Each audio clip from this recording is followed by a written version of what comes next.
मां हूं, धरती मां।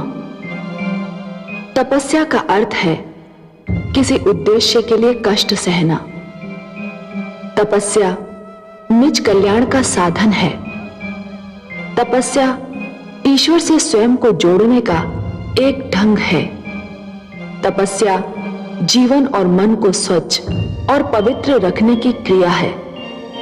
तपस्या, पूजा, आराधना ईश्वर को धन्यवाद देने के ढंग हैं।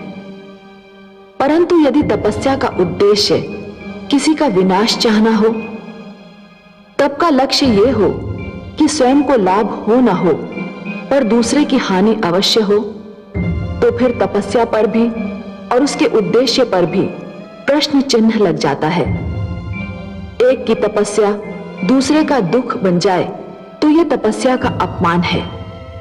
इसीलिए जब हिरण्यकशिपु ने ब्रह्मा की तपस्या केवल इस उद्देश्य से आरंभ की कि उसे श्री विष्णु से प्रतिशोध लेना है, तो मैं सोच में पड़ गई, क्या इस तपस्या से कोई लाभ होगा?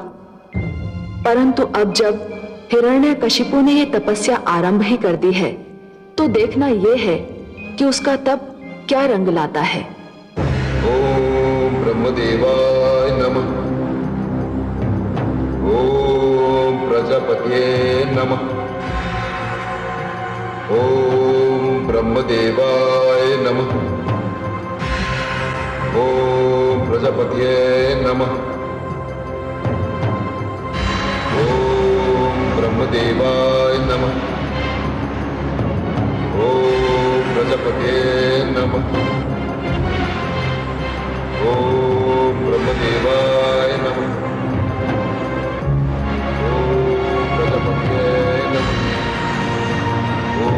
ओम ब्रह्मदेवाय नमः।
शिष्य।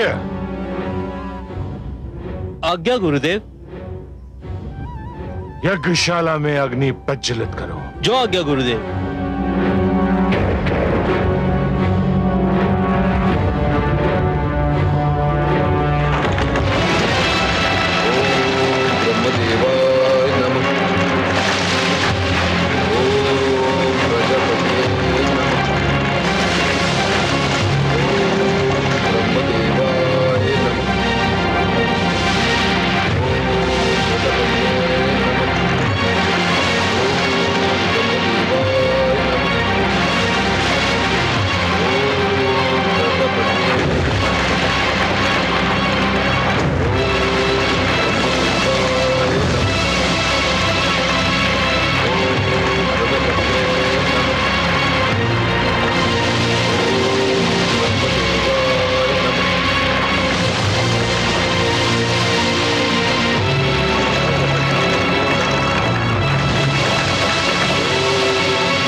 इस बार तुम्हारी एक ना चलेगी देवराज।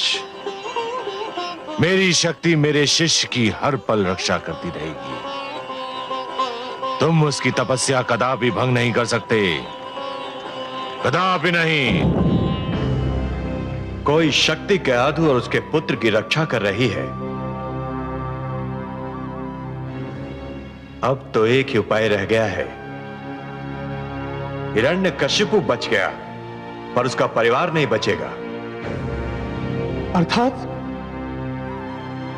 अर्थात ये कि उसकी पत्नी कयाधु पुत्र को जन्म देने वाली है। हम कयाधु पर प्रहार करेंगे, उसके पुत्र को समाप्त कर देंगे।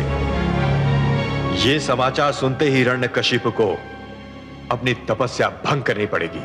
पर हे देवराज, उसकी पत्नी और पुत्र ने हमारा क्या बिगाड़ा है? उसका पुत्र तो अभी गर्भ में है, अभी उसका जन्म भी नहीं हुआ। समझने का प्रयत्न कीजिए वरुण देव, समझने का प्रयत्न कीजिए। वो जन्म लेगा तो अपने पिता की ही परंपरा को आगे बढ़ाएगा। जिस प्रकार हिरण्यकशिपु उन्मुक्त अनाचार, व्यभिचार और अत्याचार में अपने भ्राता हिरण्याक्ष को पीछे छोड़ गया, उसी प्रकार उसका यह पुत्र भी अपने पिता को पीछे छोड़ देगा। और हमें तो यूं भी हिरण्यकशिपु के पूरे वंश को समाप्त करना है। तो फिर देवराज, अब हमारे लिए क्या आदेश है? अग्निदेव, आप वहां पहुंचे जहां कयाधु है और उस पर ऐसा अग्नि बाण मारिए कि शिशु गर्भ में ही दम तोड़ दे। जाइए, इस कार्य में विलंब न हो। जो आगे देवराज।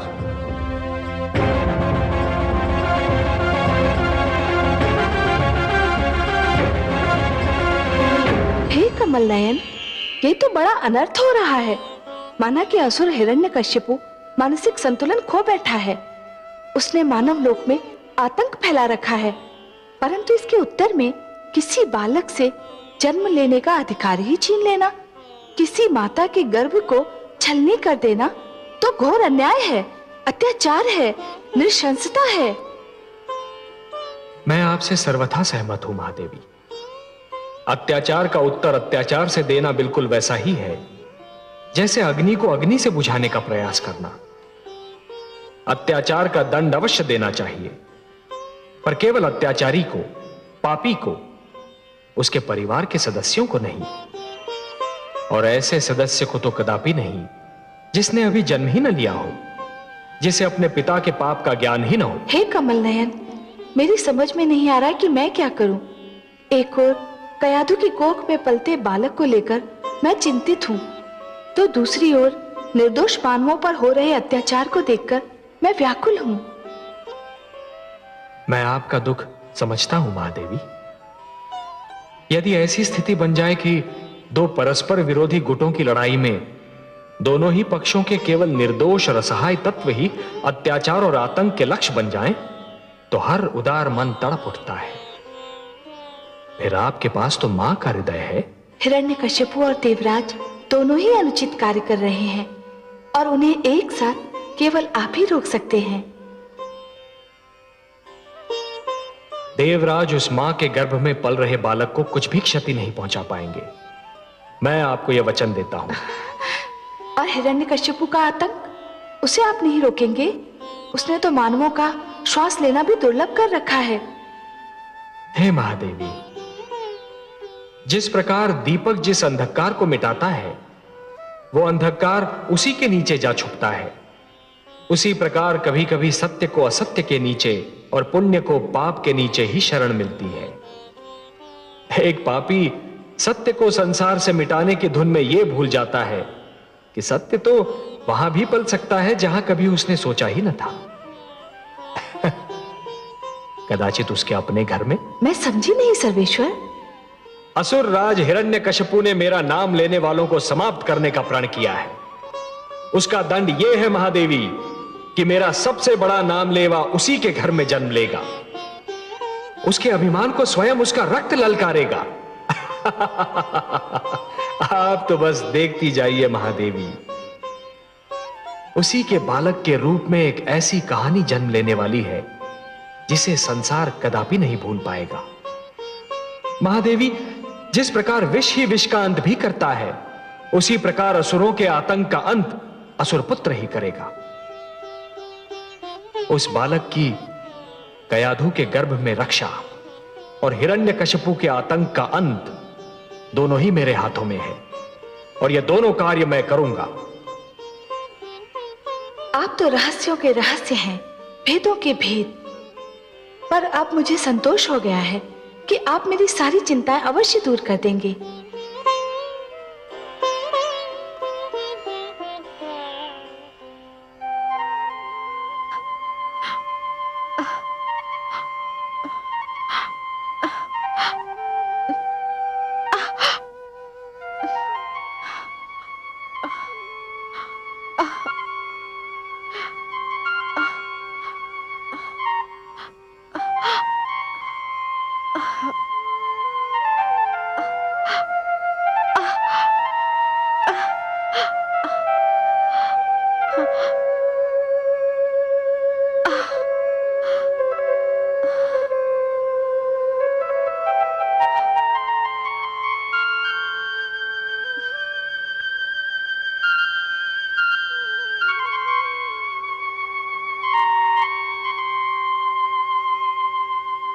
कैसी हो वधुरानी?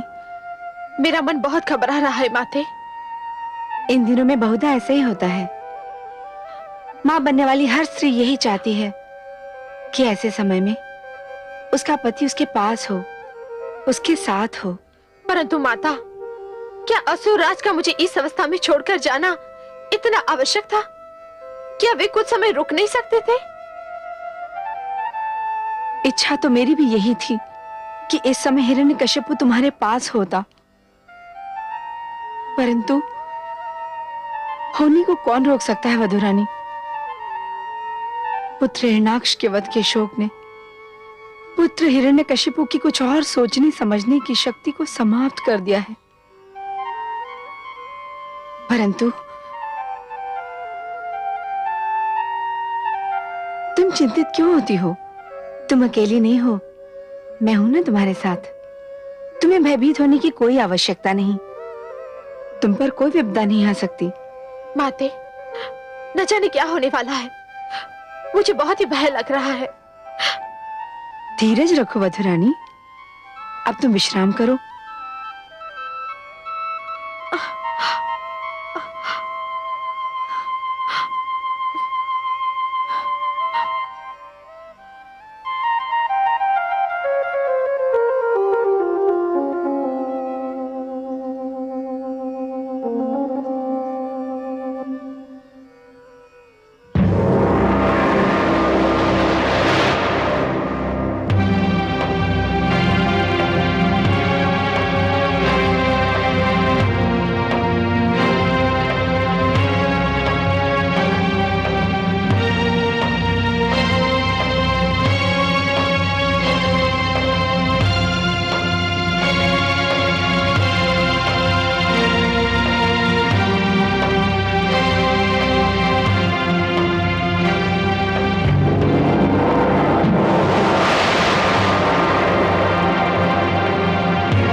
आप असफल हो गए और कयादू के गर्भ में पलते बालक का अंत नहीं हुआ।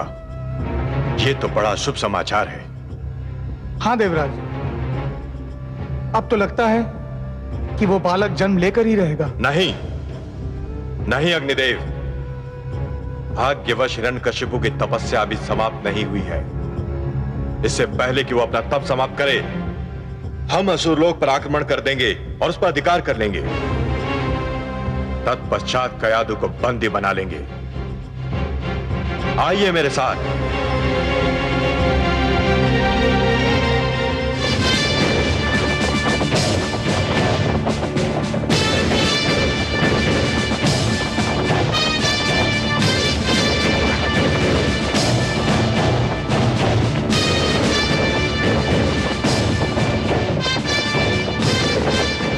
सारथी रथ रोको।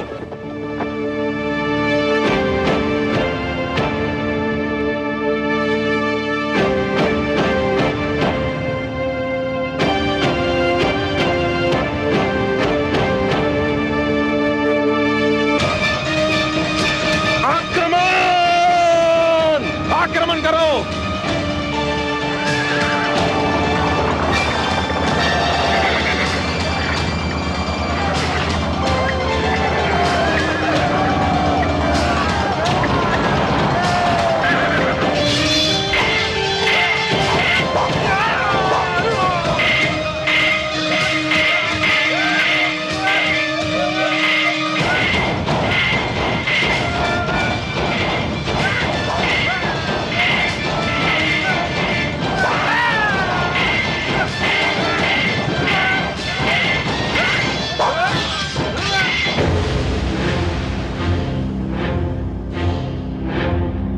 रुक जाओ, ये महारानी कयादू का कक्ष है।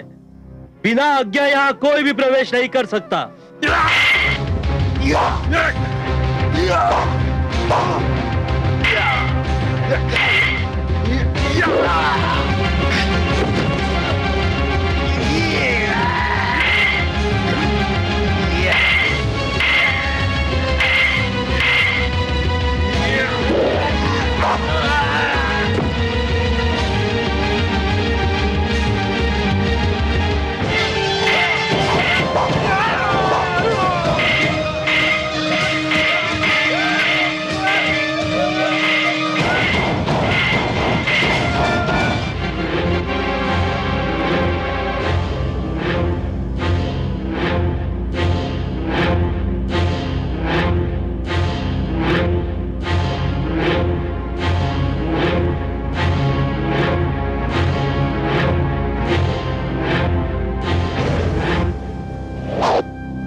हट जाओ मेरे सामने से सेनापति विडाल।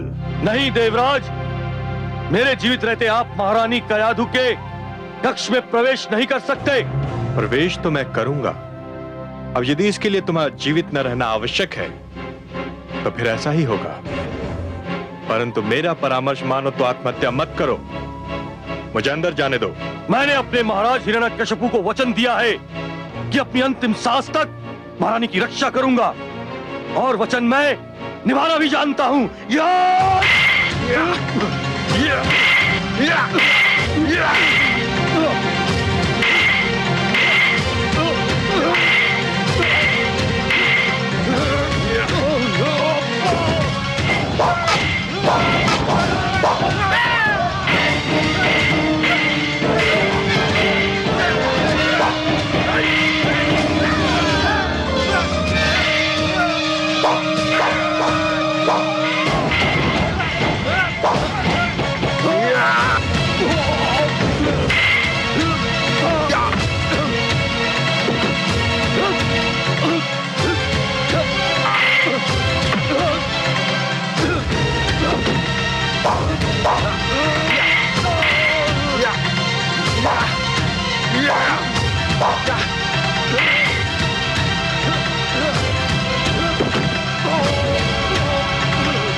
सैनिकों,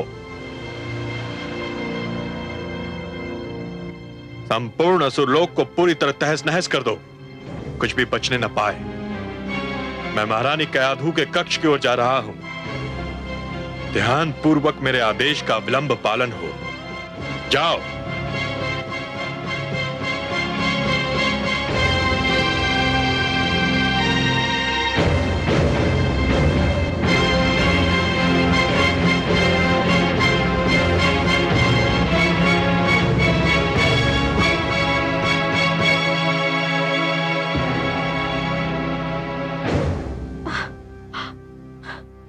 क्या है? क्या चाहते हैं आप देवराज? देवी, मेरी विनती है कि आप मेरे संग चली चलें। नहीं, मैं कहीं नहीं जा सकती। जानते नहीं, मैं मां बनने वाली हूं।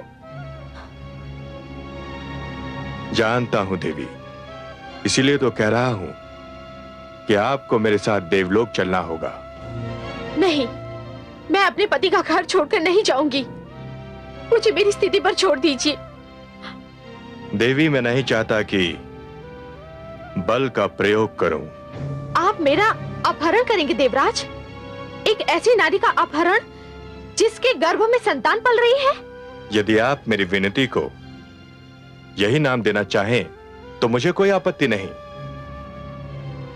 पर चलना तो होगा आपको। मुझ पर दया करे देवराज, आप तो देवता है। यदि आप भी ऐसा दुष्कर्म करेंगे तो संसार का क्या होगा? मैं तुमको इसलिए ले जाना चाहता हूं कि तुम जिसको जन्म देने वाली हो वो भेड़िए का शिशु है। भेड़िए का शिशु भी भेड़िया होता है। चलो। नहीं, नहीं। चलो।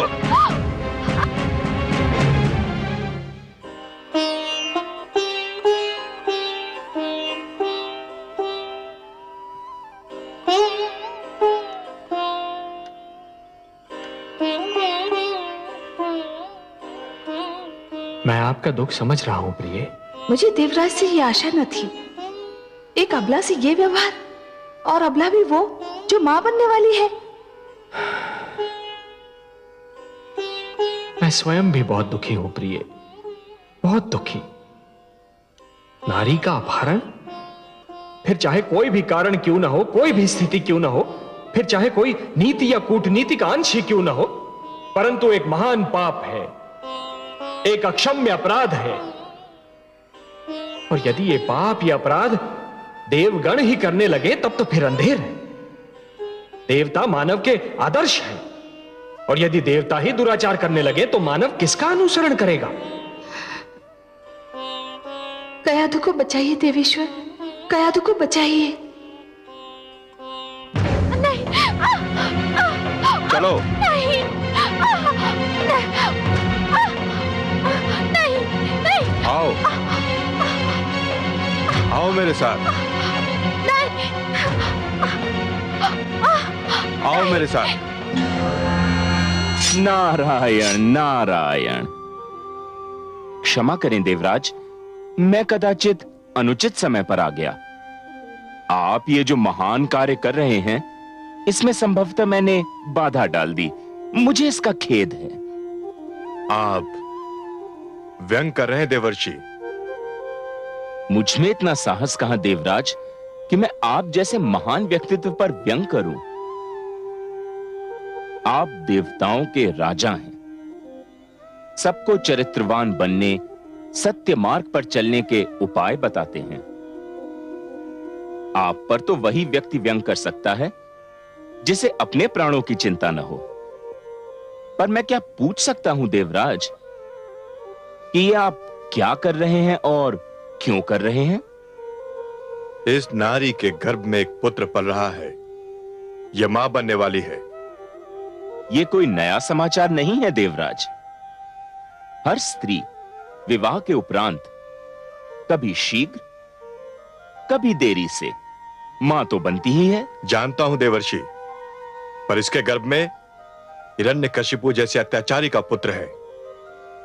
पुत्र तो पुत्र ही होता है देवराज, वह चाहे सदाचारी का हो चाहे अत्याचारी का। पर आप इस नारी का करेंगे क्या देवराज? इसको बंदी बनाकर रखूंगा और जब ये पुत्र को जन्म देगी तो उसका वध कर दूंगा। इसलिए देवराज, क्योंकि यदि मैं आपको बधाई दूं तो इसका अर्थ यह होगा कि मैं आप में और हिरण्याक्ष में कोई अंतर नहीं समझता। उसने भी एक नारी धरती का अपहरण किया था। और यदि मैं शोक प्रकट करूं तो कहीं आप रुष्ट न हो जाएं। वैसे देवराज, आपने अग्निदेव को भेजकर कयाधु के गर्भ में पलने वाले बालक का वध करना चाहा था। उस अभियान का क्या हुआ? वो अभियान असफल हो गया। क्यों? कैसे असफल हो गया? किसी शक्ति ने उसकी रक्षा की थी। नारायण नारायण। तो आपको विश्वास है देवराज कि जिस शक्ति ने इस बालक के जन्म लेने से पहले उसकी रक्षा की थी, वह इसके जन्म लेने के उपरांत उसकी रक्षा नहीं कर पाएगी। आप कहना क्या चाहते हैं देवर्षि?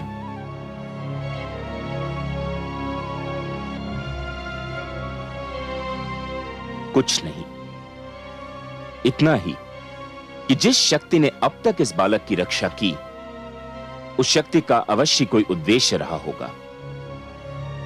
हो सकता है एक ऐसे बालक का जन्म हो जो असुरों का इतिहास ही बदल दे, उनकी नीतियां बदल दे। मेरा परामर्श स्वीकार करें देवराज, इस अबला को छोड़ दें। नारी का अपहरण एक घिनौना और एक अप्रिय कार्य है, फिर वह कार्य देवता के ही हाथों क्यों न हुआ हो।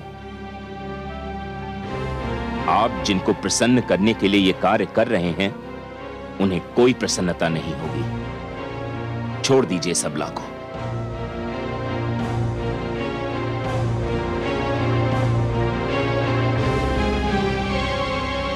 कदाचित आप ठीक कह रहे हैं देवर्षि।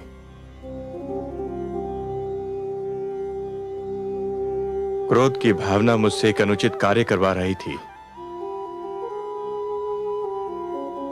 आपको धन्यवाद कि आपने मेरा मार्गदर्शन कर दिया।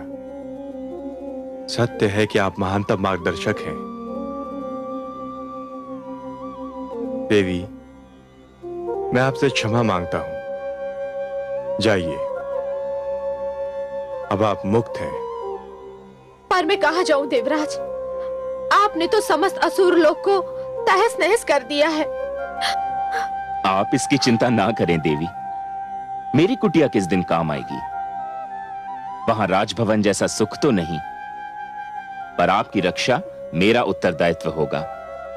आइए, बालक के जन्म तक आप मेरी कुटिया में पधारें। आइए, चलिए।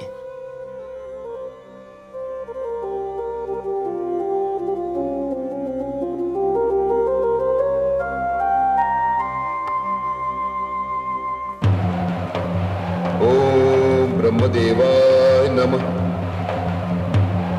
ओम प्रजापते नमः। ओम ब्रह्मदेवाय नमः। ओम प्रजापते नमः।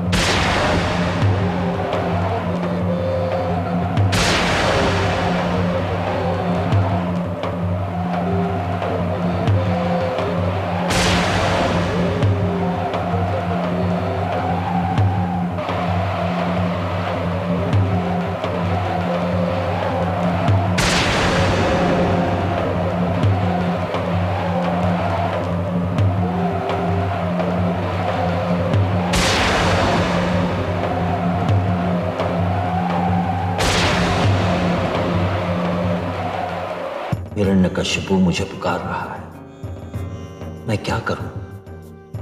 जाऊं या न जाऊं? नहीं जाता हूं तो मुझ पर दोष लगेगा कि मैं अपने भक्तों की पुकार नहीं सुनता।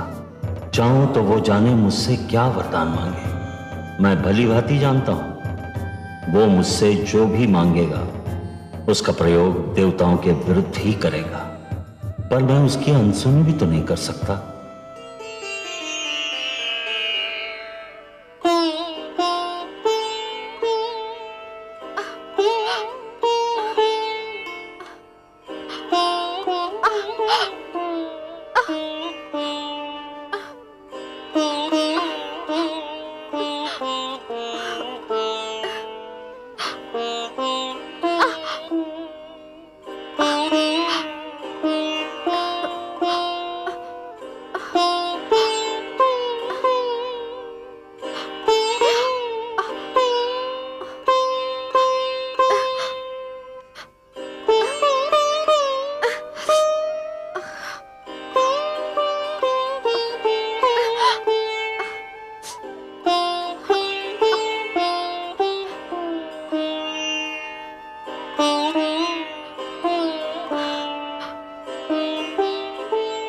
देवी,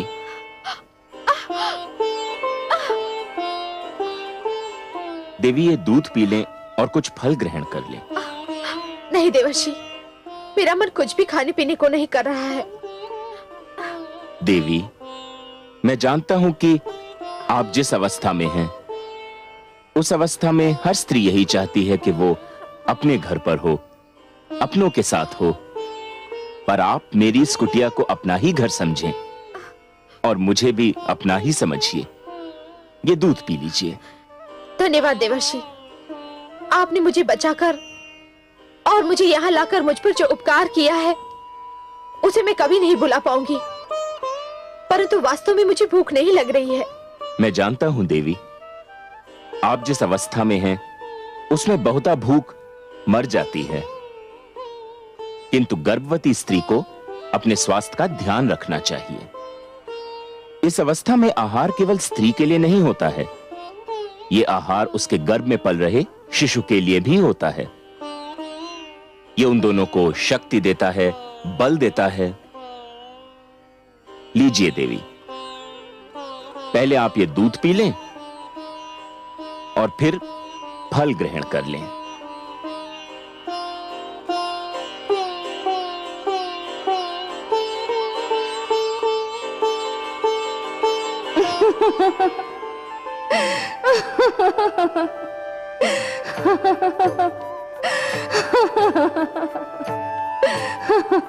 क्या हुआ महादेवी?